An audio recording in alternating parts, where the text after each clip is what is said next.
Marami kasing mga kababaihan ngayon hindi na naniniwala sa marriage. Fewer people in the Philippines are getting married.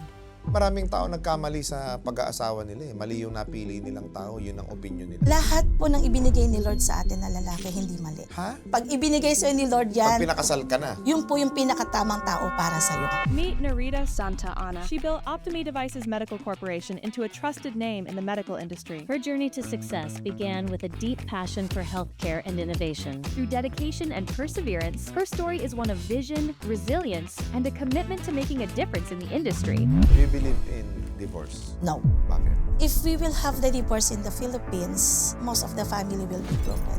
So, nag-marriage counseling nga po kami. Doon ko po nakita yung design ni God na pag po pala kayo mag-asawa, dapat God, husband, wife, children, parents, relatives, at yung work po nasa pinakadulo.